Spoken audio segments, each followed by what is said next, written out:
बिस्मिल्लाहिर्रहमानिर्रहीम। अस्सलामुअलैकुम दोस्तों, उम्मीद है आप सब खैर वाफियत से होंगे।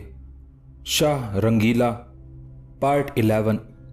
एक रोज गोहरारा और राजकुमारी पार्वती दोनों बहनें अपनी हवेली में घर के कामकाज में मसरूफ थीं कि हवेली में उन दोनों की मां बिशन देवी दाखिल हुई। वो परेशान और अफसुर्दा सी थी। गर्दन उसने झुका रखी थी। दोनों बहनों ने घर का काम छोड़ दिया और अपनी मां की तरफ मुतवज्जे हुई। सबसे पहले आगे बढ़कर गोहरारा ने अपनी मां को अपने साथ लिपटा लिया। फिर कहने लगी, माता क्या बात है? आप तो चचा फैरोज मिर्जा के पास शहाबुद्दीन और कावर्द खान के वापस आने पर दावत देने के लिए गई थी। आपको क्या हुआ? आपका चेहरा उतरा हुआ क्यों है?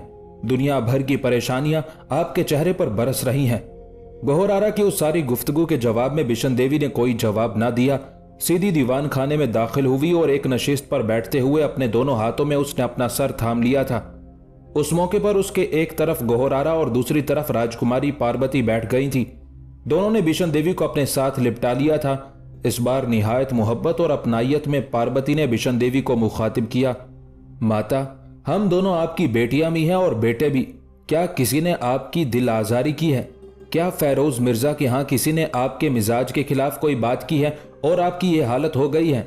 राजकुमारी पार्वती के उन अल्फाज पर बिशन देवी ने तड़प कर उसके मुंह पर हाथ रख दिया। फिर कहने लगी, मेरी बच्ची ऐसी बातें ना करो। वो लोग बड़े बेजरर हैं। मैंने उनके साथ जो रिश्ता कायम किया है उस पर मैं जिंदगी भर खुशी और फख्र करती रहूंगी। मुझे तो तुम्हारे बाप ने इस हालत तक पहुंचा दिया है। इस बार खफगी का इजहार करते हुए गोहरारा ने पूछ लिया था, अब पिताजी ने क्या गुल खिला दिया है? बिशन देवी अब किसी हद तक अपने आप को संभाल चुकी थी। कहने लगी, बेटी तेरे बाप ने मोहम्मद शाह के खिलाफ अलम बगावत खड़ा कर दिया है। जोधपुर में अपनी खुद मुख्तारी और आज़ादी का ऐलान करते हुए एक आज़ाद रियासत का ऐलान कर दिया है। उसने जब देखा कि मोहम्मद शाह बड़े बादशाहगर से टकराया हुआ है तो अपने लश्कर को हरकत में लाया। अजमेर पर हमलावर हुआ। वहां उसने बहुत सी मस्जिदों को मुनहदिम कर दिया। अजमेर में उसने सख्ती के साथ हुक्म जारी कर दिया है कि कोई मुसलमान मस्जिद में ना नमाज पढ़ सकता है और ना ही गाय की कुर्बानी कर सकता है। यहां तक कहने के बाद बिशन देवी रुकी। फिर इंतहाई दुख भरे अंदाज में कहने लगी, मेरी बच्चियों अब तुम देखो, क्या तुम्हारा बाप हम सबको यहाँ के लोगों की निगाहों में जलीलो खार करके ना रख देगा? बिशन देवी जब खामोश हुई तब गोहरारा कुछ सोचती रही। फिर कहने लगी, माता आपको इस सिलसिले में परेशान और फिक्रमंद होने की कोई जरूरत नहीं है। बगावत जोधपुर के राजा अजीत सिंह ने की है, हमने नहीं। हम उसे अपना बाप मानने से इनकार करती हैं और दोनों बहनों का यही फैसला है कि आज आप हम दोनों बहनों के साथ अहद करें कि आइंदा आप जोधपुर के राजा अजीत सिंह से कोई ताल्लुक, वास्ता और राब्ता नहीं रखेंगी। मैं तो पहले ही उससे सारे रिश्ते मुनक़ते कर चुकी हूं। आप जानती हैं मैंने उसे पिताजी भी कहना बंद कर दिया है। मैं तो उसे अब जोधपुर का राजा ही ख्याल करती हूँ और यही ख्यालात मेरी छोटी बहन राजकुमारी पार्वती के भी हैं। माता जब आप इस कदर परेशानी और फिक्रमंदी की हालत में घर आई तो यकीन जानना मेरे पांव तले से जमीन निकल गई थी, इसलिए कि आप फैरोज मिर्जा के यहाँ उन सबको दावत देने के लिए गई थी। मुझे यह शक गुजरा कि शायद किसी मौजू पर उनके साथ आपकी तल्ख कलामी हो गई और उस तल्ख कलामी की वजह से आपकी हालत हो गई है।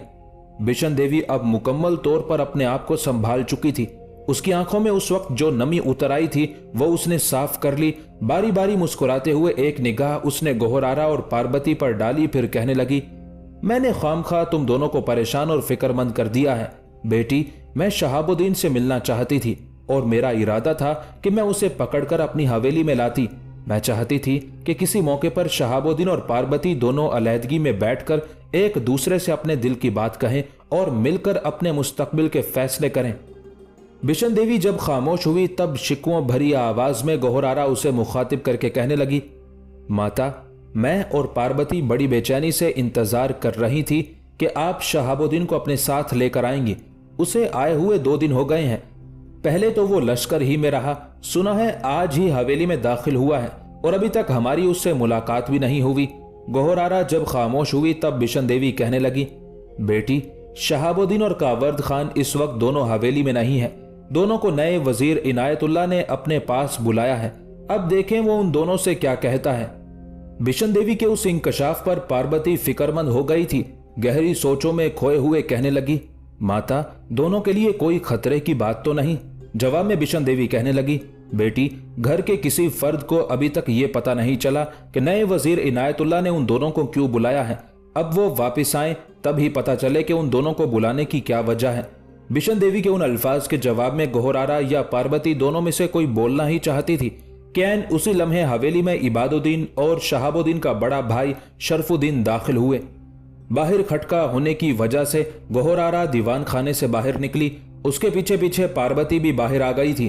कमरे में बैठे ही बैठे बिशन देवी ने पूछ लिया था, कौन है मेरी बच्चियों? जवाब में पार्वती मुस्कुराते हुए कहने लगी, माता, भाई इबादुद्दीन और शरफुद्दीन आए हैं। उसके साथ ही गोहरारा और पार्वती दोनों को लेकर दीवान खाने में दाखिल हुई।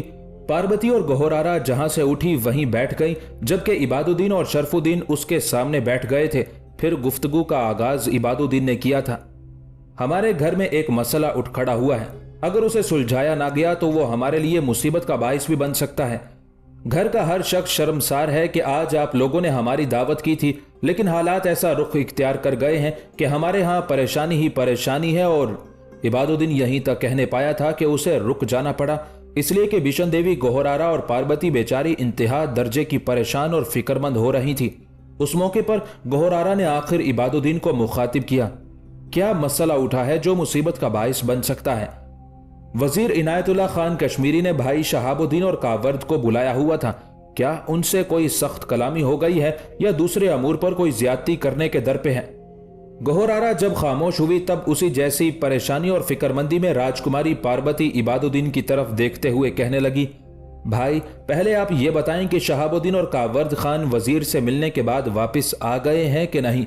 इबादुद्दीन ने सर के बालों पर उंगलियां फेरी और इंतहाई परेशानी के आलम में कहने लगा, वो दोनों वापस तो आ गए हैं। उनके वापस आने ही पर तो हमारे लिए मसला उठ खड़ा हुआ है। दरअसल बात यह है कि आपके पिताजी ने जोधपुर में बगावत कर दी है, अपनी खुद मुख्तारी और आज़ादी का ऐलान कर दिया है और मोहम्मद शाह को हुक्मरान मानने से इनकार कर दिया है। मोहम्मद शाह ने आपके पिता पर हमलावर होने का इरादा कर लिया है। इस मकसद के लिए मोहम्मद शाह ने वजीर इनायतुल्लाह खान को हुक्म दिया था कि एक लश्कर तैयार करो, उस लश्कर का सालार शहाबुद्दीन और कावर्द खान को बनाओ और उन्हें जोधपुर की तरफ रवाना करो, ताकि वो आपके पिता पर हमलावर होकर उन्हें राह रास्त पर लाने की कोशिश करें। लेकिन शहाबुद्दीन ने साफ इनकार कर दिया कि वो उस लश्कर की कमानदारी नहीं करेगा जो अजीत सिंह पर हमलावर होने के लिए रवाना किया जाएगा। यही रूखा सूखा जवाब इनायतुल्लाह को देकर शहाबुद्दीन कावर्द खान के साथ वापिस आ गया है। अब इस मौके पर कावर्द खान तो नहीं बोला, शहाबुद्दीन ने क्योंकि उस लश्कर की कमानदारी से साफ इनकार कर दिया है, लिहाजा हमारे लिए मसला उठने का अंदेशा है। उसके घर वापस आने के बाद पीछे ही पीछे वजीर इनायतुल्लाह खान ने अपने बेटे को हमारी हवेली में भेजा। वो अब्बा से मिला, माँ और खाला की भी मिन्नत की कि शहाबुद्दीन से कहें कि वो उस लश्कर की कमानदारी कबूल कर ले, इसलिए कि इनायतुल्लाह ने यह भी पैगाम भिजवाया है कि मोहम्मद शाह चाहता है कि लश्कर की कमानदारी अमीन खान के पोतों में से कोई करे, इसलिए कि उसका ख्याल है कि इन हालात में वो अमीन खान के लवाहिकीन पर ही ज्यादातर एतमाद कर सकता है। इनायतुल्लाह ने यह पैगाम भी अपने बेटे के हाथ भिजवाया था कि अगर इस मौके पर मोहम्मद शाह को यह पता चल गया कि अमीन खान के पोते शहाबुद्दीन ने अजीत सिंह की तरफ जाने वाले लश्कर की कमानदारी से इनकार कर दिया है, तो फिर न जाने उसके खिलाफ क्या तादीबी कार्रवाई की जाए। इबादुद्दीन जब खामोश हुआ तब बिशन देवी बड़े गौर से उसकी तरफ देखते हुए कहने लगी, लश्कर की कमानदारी कबूल ना करने की शहाबुद्दीन वजह क्या बताता है? इस बार इबादुद्दीन की बजाय शरफुद्दीन बोल उठा। खाला, उसका एक ही जवाब है, वो कहता है कि मेरा रिश्ता पार्वती से तय हो चुका है। अगर मैं पार्वती के बाप के खिलाफ लश्कर कशी करूं तो क्या ये मेरे लिए बायसे शर्म ना होगा? और फिर पार्वती मेरे मुताल्लिक क्या सोचेगी? क्या वो यह रिश्ता कायम रखेगी? उसका कहना है कि मैं इस रिश्ते को टूटता हुआ नहीं देख सकता। दरअसल वो अब पार्वती से बेपनाह मोहब्बत करने लगा है। इस बिना पर वो नहीं चाहता कि इस मसले की वजह से पार्वती उससे छिन जाए। शरफुद्दीन के उन अल्फाज के जवाब में बिशन देवी अजीब से अंदाज में बारी बारी गोहरारा और पार्वती की तरफ देखने लगी थी। इस बार पार्वती किसी कदर खफगी और गुस्से का इजहार करते हुए कहने लगी, पार्वती खिलौना नहीं है जिसे कोई शहाबुद्दीन से छीनकर किसी दूसरे के हाथ में दे देगा। मेरा रिश्ता शहाबुद्दीन के साथ तय हो चुका है, उसे कोई दूसरा तो बहुत दूर की बात मेरा बाप भी नहीं तोड़ सकता। अगर वो ये भी कहे कि मैं शहाबुद्दीन को अपनी जिंदगी का साथी ना बनाऊं तो मैं साफ और एलानिया इनकार कर दूं। शहाबुद्दीन अगर मुझसे मोहब्बत करता है तो मैं भी उसे चाहती हूं। अपनी जिंदगी का मरकज, अपने जीवन का इर्तिकाज बना चुकी हूं, लेकिन उसे उस लश्कर की कमानदारी करते हुए इनकार नहीं करना चाहिए। उसे उस लश्कर की कमानदारी करनी चाहिए और जोधपुर के राजा अजीत सिंह को उसके किए की सजा जरूर मिलनी चाहिए। उस मौके पर शरफुद्दीन ने अजीब से अंदाज में पार्वती की तरफ देखा, फिर कहने लगा, तुम अपने पिताजी को पिता कहने की बजाय जोधपुर का राजा कहकर मुखातिब कर रही हो। पार्वती फिर पहले जैसे लहजे में कहने लगी, हम तीनों माँ बेटियों ने उनसे कता ताल्लुकी कर ली है। मैं समझती हूं उनसे अब हमारा कोई ताल्लुक और वास्ता नहीं है। शहाबुद्दीन को जरूर उस लश्कर की कमानदारी करनी चाहिए जो उन पर हमलावर होने के लिए तैयार किया गया है। भाई, मैं अभी आपके साथ जाती हूं, खुद उनसे बात करती हूं और फिर मैं देखती हूं वो कैसे लश्कर की कमानदारी करने से इनकार करते हैं। राजकुमारी पार्वती के अल्फाज सुनकर इबादुद्दीन और शरफुद्दीन दोनों मुस्कुरा रहे थे। दोनों ने खुशकुन अंदाज में एक दूसरे की तरफ देखा। फिर शरफुद्दीन कहने लगा, पार्वती मेरी बहन, कसम खुदावंद की, तूने ऐसे अल्फाज अदा करके हम दोनों का दिल खुश कर दिया है। तुम लोगों की तरफ मुझे बड़े अब्बा, खाला और अम्मी ने भेजा है। उन तीनों का कहना था कि इस काम पर अगर शहाबुद्दीन को कोई आमादा कर सकता है तो वो सिर्फ और सिर्फ पार्वती है। शरफुद्दीन जब खामोश हुआ तब गोहरारा कहने लगी, अगर ये बात है तो फिर हम तीनों आपके साथ चलती हैं और फिर देखती हैं कि कैसे मेरा भाई शहाबुद्दीन लश्कर की कमानदारी संभालने से इनकार करता है। ये मसला सुलझाने के बाद फिर वापस आकर हम दावत का इंतजाम कर लेंगे। गोहरारा के खामोश होने पर बड़े प्यार और मोहब्बत से उसकी तरफ देखते हुए इबादुद्दीन कहने लगा, गोहरारा, मैं तुम्हारी इस तजवीज से इत्तेफाक नहीं करता। अम्मी, खाला और अब्बा ने हमें यह भी कहलाकर भेजा है कि आज आपके यहां दावत का एहतमाम नहीं होगा। पहले शहाबुद्दीन वाला मसला सुलझाया जाएगा। आप तीनों हमारे साथ चलें, तीनों रात का खाना भी हमारे साथ खाएंगे और शब बसरी भी वहीं करेंगी। इबादुद्दीन के खामोश होने पर गोहरारा भी खुशी का इजहार करते हुए कहने लगी, ठीक है, जैसा आप कहते हैं वैसा ही होगा। दूसरी तरफ पार्वती और बिशन देवी खुशी का इजहार कर रही थी। तीनों माँ बेटी उठ खड़ी हुई। कुछ कमरों को उन्होंने मुकफ्फल किया। उसके बाद तीनों माँ बेटी इबादुद्दीन और शरफुद्दीन के साथ होली थी। तीनों जब इबादुद्दीन और शरफुद्दीन के साथ हवेली में दाखिल हुई तो उस वक्त हवेली के दीवान खाने में फेरोज मिर्जा, करा खातून, तकदीस खानम और कावर्द खान बैठे हुए थे। पांचों दीवान खाने में दाखिल हुए। क्योंकि सब उस वक्त परेशान और फिक्रमंद बैठे हुए थे, लिहाजा उन सबको मुखातिब करते हुए पार्वती कहने लगी, ये कोई इतना बड़ा मसला तो नहीं है जिसकी वजह से आप लोगों ने अपने ऊपर अफसुर्दगी और परेशानी तारी कर ली है। उसके साथ ही पांचों आगे बढ़कर नशिस्तों पर जब बैठ गए तब फेरोज मिर्जा दुख भरे अंदाज में कहने लगा, मेरी बच्ची, परेशानी और फिक्रमंदी की बात तो है। मेरे ख्याल में सारी सूरत हाल से इबादुद्दीन और मेरे बेटे शरफुद्दीन ने तुम तीनों को आगाह कर दिया होगा। शहाबुद्दीन अपनी बात पर अड़ा हुआ है कि वो उस लश्कर की कमानदारी नहीं करेगा जो तुम्हारे पिता की सरकूबी के लिए जाएगा। मैंने भी समझाया कि तुम लश्कर के साथ जाओ, इस लश्कर कशी से पार्वती से तुम्हारा रिश्ता नहीं टूटेगा। खाला ने भी उसे समझाया। करा खातून ने समझाने की बजाय जरा डांट दिया था और उस डांट की वजह से अब वो तकरीबन रूठकर माहुल मुल्क के कमरे में बैठा हुआ है। करा खातून ने जिंदगी में कभी उसे इस तरह डांटा नहीं है। ये पहला मौका था, लिहाजा उसने उसे खासा महसूस किया है। इस वक्त माहुल मुल्क उसके पास है, उसे ढारस और तसल्ली दे रही है। मेरी बच्चियों, अगर वो लश्कर की कमानदारी के लिए रजामंद हो जाए तो सारा मसला ही हल हो जाएगा। वो लश्कर की कमानदारी से इनकार भी करता है और साथ ये भी कहता है कि वो और कावर्द दोनों जोधपुर जरूर जाएंगे, इसलिए कि जिन लोगों ने मेरे दो छोटे भाइयों भावज और बेटे मुश्तबा को कत्ल किया था उन्होंने दिल्ली से निकलकर जोधपुर में कयाम किया हुआ है और ये दोनों उन दोनों का खात्मा करने के लिए जोधपुर का रुख करना चाहते हैं। फेरोज मिर्जा जब खामोश हुआ तब बड़े वसूख से पार्वती कहने लगी, बड़े अब्बा, आपको परेशान और फिक्रमंद होने की जरूरत नहीं है। शहाबुद्दीन कातिलों के ताक़ुब में भी जाएगा और लश्कर की कमानदारी भी कबूल करेगा। आपको परेशान होने की जरूरत नहीं है। शहाबुद्दीन के साथ मेरी निस्बत तय है। वो मेरा मंगेतर, मेरा मंसूब है। अभी तक मेरा उससे ना निकाह हुआ है ना शादी हुई है। ऐसे मौके पर लड़कियां अमूमन अपने मंगेतर से खुलकर गुफ्तगू करने से इज्तनाब करती हैं, लेकिन ये ऐसा मसला है कि मुझे उनसे गुफ्तगू करनी होगी। अगर आप इजाजत दें तो इस मौजू पर गुफ्तगू करने के लिए उनके पास माहुल मुल्क के कमरे में जाऊं।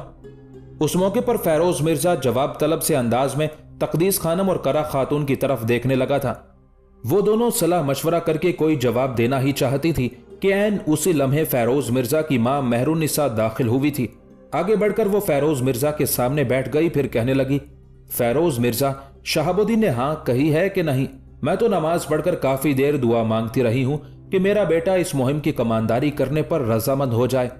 फिर जब उसने दीवान खाने में बिशन देवी, गोहरारा और पार्वती को बैठे देखा तो मुस्कुराते हुए उनकी अहवाल पुरसी करने लगी। उस मौके पर जो अल्फाज पार्वती ने कहे थे वो फेरोज मिर्जा ने अपनी मां मेहरुन्निसा से कह दिए थे। उस मौके पर मेहरुन्निसा बड़ी खुशी का इजहार करते हुए कहने लगी, पार्वती मेरी बेटी, तुम्हें शहाबुद्दीन से मिलने की इजाजत है। तुम उससे खुलकर गुफ्तगू कर सकती हो और तुम्हारा और उसका एक रिश्ता है।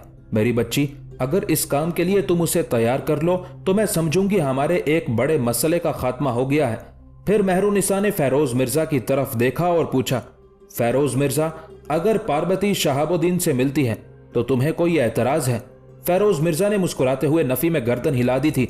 मेहरुन्निसा ने इस बार तकदीस खानम और करा खातून की तरफ देखा और कहने लगी, तुम दोनों बहनों का क्या ख्याल है? तकदीस खानम कहने लगी, हम दोनों बहनों का ख्याल है कि पार्वती को शहाबुद्दीन से जरूर मिलना चाहिए और उसे इस काम पर आमादा करना चाहिए। तकदीस खानम का यह जवाब सुनकर मेहरुन्निसा खुश हो गई थी। फिर करा खातून को मुखातिब करके कहने लगी, करा खातून, तुमने शहाबुद्दीन को डांटने में कुछ ज्यादा ही सख्त अल्फाज इस्तेमाल कर लिए थे। देखो, जवान बेटा है, उसे अब तुम बच्चों की तरह तो ना डांटा करो। उसे समझाने के लिए प्यार और मोहब्बत की जरूरत है। तुम शायद उसे वही पटना से दिल्ली आया हुआ बच्चा ख्याल करती हो और जब चाहती हो उस पर चढ़ दौड़ती हो। मेरी बेटी, ऐसा नहीं होना चाहिए। वो अब समझदार है, जवान है। अगर वो लश्कर की कमानदारी से इनकार कर रहा है तो उसकी कोई वजह है और वजह भी बड़ी माकूल है। वो पार्वती को नहीं खोना चाहता।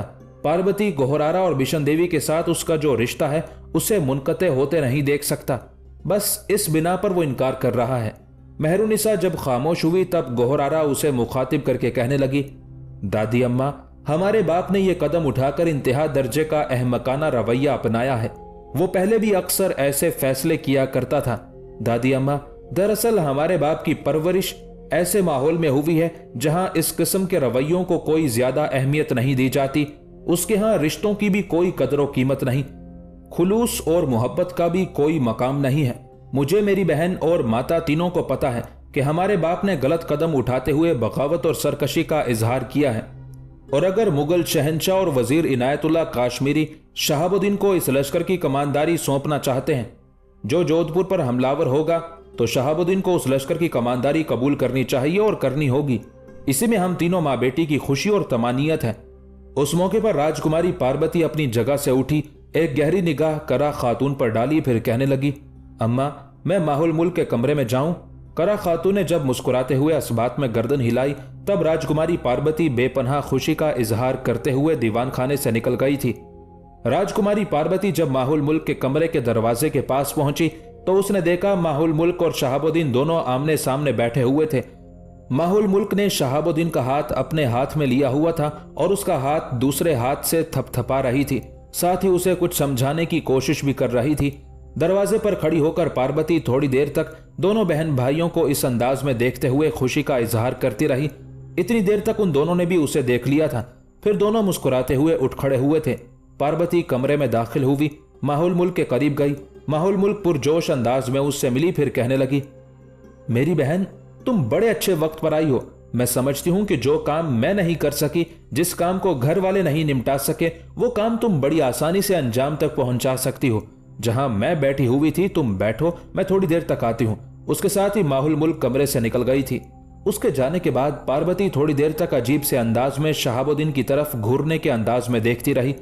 उसकी उस अदा पर शहाबुद्दीन मुस्कुराया और कहने लगा, मेरी तरफ इस अंदाज में क्यों देख रही हो? क्या मुझसे कोई बहुत बड़ा जुर्म हो गया है? पार्वती ने धीमे मगर प्यार भरे अंदाज में शहाबुद्दीन को मुखातिब किया। क्या आप पहचानते हैं कि मैं कौन हूं? शहाबुद्दीन मुस्कुराया और कहने लगा, सवाल बड़ा मुहम्मल सा है पर मैं जवाब देने पर तैयार हूं। तुम पार्वती हो, जोधपुर के राजा अजीत सिंह की बेटी। जवाब में पार्वती पहले की निस्बत संजीदा हो गई थी, फिर कहने लगी, अगर मेरा सवाल मुहम्मल था तो आपका जवाब उससे ज्यादा मुहम्मल, नाकाफी और गलत है। क्या मुहम्मलपन है इसमें? घूरने के अंदाज में शहाबुद्दीन ने पार्वती की तरफ देखा था।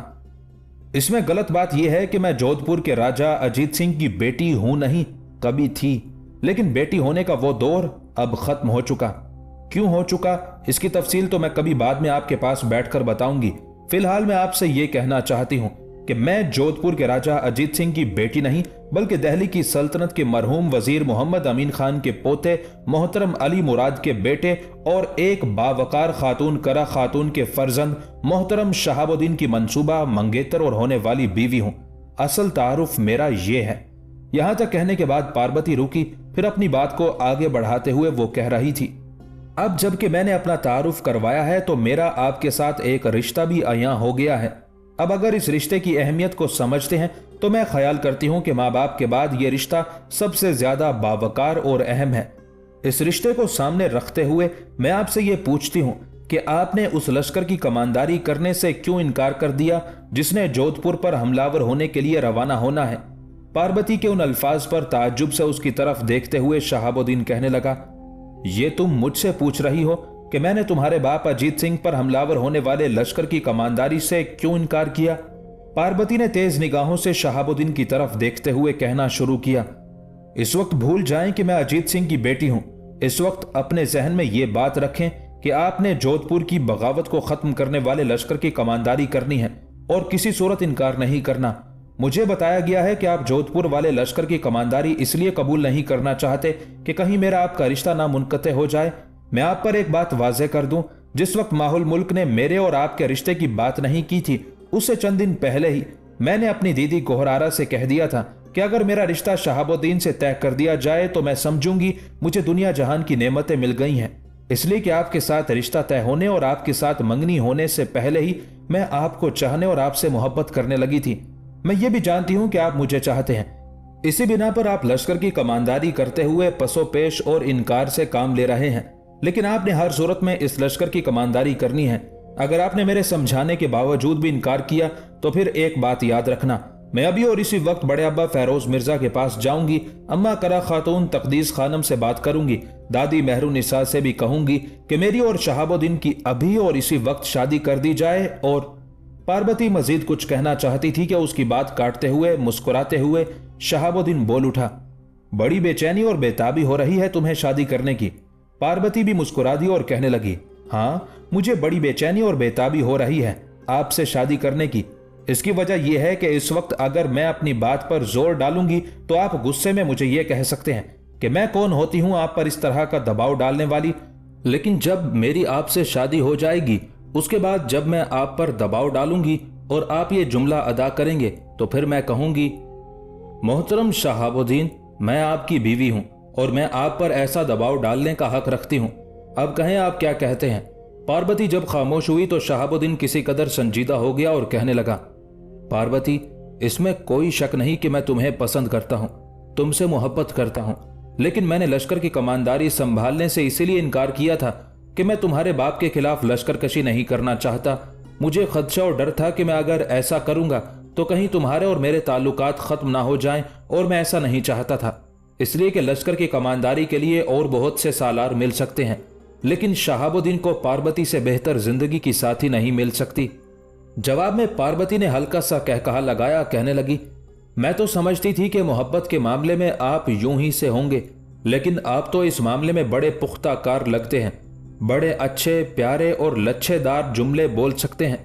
बहरहाल आखिरी फैसला यह है कि आप जोधपुर पर हमलावर होने वाले लश्कर की कमांदारी संभालेंगे।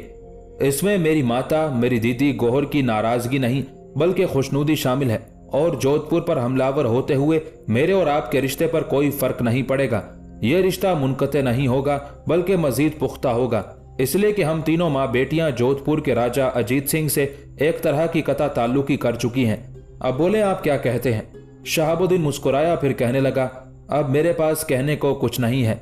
अगर मैं इस लश्कर की कमांदारी संभालता हूं और तुम्हारे साथ मेरा रिश्ता भी बरकरार रहता है तो फिर मैं इस लश्कर का कमांदार बनने से इनकार नहीं करूंगा। यहां तक कहने के बाद शहाबुद्दीन रुका। तब पार्वती बेपनाह खुशी का इजहार करते हुए कहने लगी, मैं आपकी इंतहा दर्जे की ममनून और शुक्रगुजार हूं कि आप मेरी बात मानने पर तैयार हो गए हैं। अब मैं समझती हूं कि आप मेरे एक अच्छे शौहर साबित हो सकते हैं। इस मौके पर मैं आपसे एक और बात भी कहना चाहती हूं। वो कौन सी? शहाबुद्दीन ने घूरने के अंदाज में उसकी तरफ देखते हुए पूछा। वो ये कि भाई इबादुद्दीन कह रहे थे कि जिन लोगों ने अब्बा अली मर्दान, आपके चचा और चची को कत्ल किया था, इसके अलावा भाई मुश्तबा खान को कत्ल किया था, वो कातिल दिल्ली से भागकर जोधपुर की तरफ गए हैं। अगर आप कहें तो मैं माता से कहकर अपने चंद जानने वालों के पास जोधपुर में पैगाम भिजवाती हूं कि वो इस सिलसिले में आपसे ताउन करें और कातिलों को तलाश करने में मदद करें। पार्वती के खामोश होने पर शहाबुद्दीन कहने लगा, पार्वती, इसकी कोई जरूरत नहीं। हकीकत यह है कि मैं जोधपुर वाले लश्कर की कमांदारी संभालना चाहता था, इसलिए कि कमांदारी के साथ साथ वहां मैं बड़ी आसानी के साथ कातिलों से भी निमट सकता था, इसलिए कि मेरे पास लश्कर भी होगा। लेकिन कमांदारी संभालने से जो मैंने इनकार किया वो तुम्हारी वजह से किया। अब तुम चूंकि रजामंद हो कि मैं कमांदारी संभालूं और इसमें तुम्हारी माता और गौहर आपा की खुशनुदी भी है, लिहाजा अब मैं कमांदारी संभालूंगा और कातिलों को मैं वहां खुद ही तलाश कर लूंगा। मैं जोधपुर में उनके पीछे ऐसे आदमी लगाऊंगा कि जहां कहीं भी उन्होंने पनाह ले रखी होगी उन्हें वहां से निकाल कर बाहर लाएंगे। अब बोलो तुम क्या कहती हो। शहाबुद्दीन के उन अल्फाज पर बेपनाह खुशी का इजहार करते हुए पार्वती अपनी जगह पर उठ खड़ी हुई, अपना हाथ आगे बढ़ाया, शहाबुद्दीन का हाथ पकड़ा, उसे खींच कर उठाया, फिर कहने लगी, अब आप मेरे साथ दीवान खाने में चलें ताकि सबके सामने यह कहा जाए कि किसी को परेशान और फिक्रमंद होने की जरूरत नहीं है। मोहतरम शहाबुद्दीन जोधपुर पर हमलावर होने वाले लश्कर की कमांदारी करेंगे। शहाबुद्दीन ने हाथ से दरवाजे की तरफ इशारा किया। अच्छा चलो। पार्वती चुपचाप चल दी। दोनों दीवान खाने में दाखिल हुए। उस मौके पर पार्वती सबको मुखातिब करके कहने लगी, मैं आप लोगों के लिए एक अच्छी खबर लेकर आई हूं। किसी को परेशान और फिक्रमंद होने की जरूरत नहीं है। शहाबुद्दीन उस लश्कर की कमांदारी संभालेंगे जिसने जोधपुर पर हमलावर होना है। पार्वती के उन अल्फाज पर सब लोगों की खुशी की कोई इंतहा ना थी। उस मौके पर गौहर आरा उठी, शहाबुद्दीन को खींचकर उसने अपने पहलू में बिठा लिया, फिर बेपनाह खुशी का इजहार करते हुए कहने लगी, भाई तुम मेरी छोटी बहन पार्वती के मंगेतर हो, इसलिए मुझे अपनी जान से भी ज्यादा अजीज हो। देखो तुमने जोधपुर पर हमलावर होने वाले लश्कर की कमांदारी संभालने से क्यों इनकार कर दिया था, और पार्वती का रिश्ता कोई खिलौने और कच्चे धागों जैसा नहीं है जो हमलावर होने से टूट जाएगा। फिर मैं तुम्हें यह भी बता दूं कि हमारे पिताजी से हमारे कोई अच्छे ताल्लुकात नहीं है। तुम्हें पता होगा कि मेरे पहले शोहर के कातिलों में वो भी शामिल है। इस लिहाज से मैंने तो जोधपुर से मुकम्मल तौर पर कता ताल्लुकी कर रखी है। जहां तक माता और पार्वती का ताल्लुक है तो ये भी मेरे साथ हैं। हमने अब जिंदगी आप लोगों के पड़ोस और आप लोगों के अंदर गुजारनी है। मेरे भाई, मैं तुम्हारी शुक्रगुजार और ममनून हूं कि तुमने पार्वती की बात मान ली। उस मौके पर पार्वती भी शहाबुद्दीन के पहलू में बैठ गई थी। अब शहाबुद्दीन गौहर आरा और पार्वती के दरमियान था। गौहर आरा ने उसे मुखातिब करते हुए फिर कहना शुरू किया, शहाबुद्दीन, यहां रहते हुए हमने तुम्हारी, शरफुद्दीन और कावर्द खान की मौजूदगी में कभी भाई की कमी महसूस नहीं की। मैं इस लिहाज से भी आपके खानदान की शुक्रगुजार हूं कि मेरा रिश्ता बड़े अब्बा के बेटे इबादुद्दीन के साथ तय हो चुका है। ये हम दोनों बहनों की खुशनसीबी है कि हमें एक ही हवेली में इकट्ठे रहने का मौका मिलेगा। मेरे भाई, आइंदा कभी ये सोचना भी मत कि इस तरह के मामूली वाकयात की बिना पर पार्वती से तुम्हारा रिश्ता मुनक़ते हो सकता है। मेरे भाई, पार्वती तुम्हारे लिए है और तुम्हारी ही रहेगी। फिर गौहर आरा अपना मुंह शहाबुद्दीन के कान के करीब ले गई, कहने लगी, मैं ये कहना भी पसंद करूंगी कि पार्वती पैदा ही शहाबुद्दीन के लिए हुई थी, और मेरे ख्याल में ये कहते हुए भी हिचकिचाहट महसूस नहीं करूंगी कि शहाबुद्दीन भी पार्वती के लिए पैदा हुआ है। ये अल्फाज पार्वती ने भी सुन लिए थे, लिहाजा वो मुस्कुरा रही थी। ये अल्फाज सुनकर शहाबुद्दीन भी मुस्कुरा दिया था। उस मौके पर शहाबुद्दीन अपनी जगह से उठते हुए कहने लगा, मैं मोहतरम इनायतुल्लाह खान के पास जाता हूं और उन्हें कहता हूं कि मैं उस लश्कर की कमांदारी संभालने के लिए तैयार हूं। गौहर आरा ने फौरन उसका बाजू पकड़कर फिर उसी नशिस्त पर बिठा लिया और कहने लगी, शहाबुद्दीन मेरे भाई, आप नहीं जाएंगे। आप और कावर्द खान दोनों घर पर ही रहेंगे। ये काम इबादुद्दीन और शरफुद्दीन दोनों भाई जाकर कराएंगे।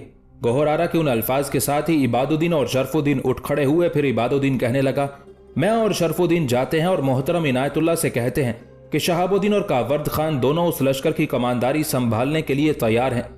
इबादुद्दीन और शरफुद्दीन दोनों जब दीवान खाने के दरवाजे की तरफ जाने लगे तब एकदम पार्वती अपनी जगह से उठ खड़ी हुई, उनकी राह रोक ली। फिर कहने लगी, भाई, मैंने इन्हें लश्कर की कमांदारी पर आमादा करने के लिए सख्त मुशक्कत की है। इस बिना पर क्या मैं मिठाई की हकदार हूं? पार्वती के उन अल्फाज पर सब खुशी का इजहार करने लगे थे। फिर शरफुद्दीन आगे बढ़ा, पार्वती के सर को उसने बोसा दिया। फिर कहने लगा, मेरी बहन, मैं तेरा शुक्रगुजार हूं कि तूने ये काम कर दिखाया। बेफिक्र रह, वापसी पर तेरे लिए मिठाई जरूर आएगी। जवाब में मुस्कुराते हुए पार्वती कहने लगी, आप दोनों भाई जाएं, आपके आने तक हम खाना तैयार करते हैं, सब इकट्ठे बैठकर खाते हैं। पार्वती जब रुकी तब उसकी माता बिशन देवी बोल उठी। पहले उसने इबादुद्दीन और शरफुद्दीन की तरफ देखा और कहने लगी, मेरे बच्चों थोड़ी देर रुको। बिशन देवी के कहने पर इबादुद्दीन और शरफुद्दीन दोनों रुक गए थे। सवालिया से अंदाज में बिशन देवी की तरफ देखने लगे थे।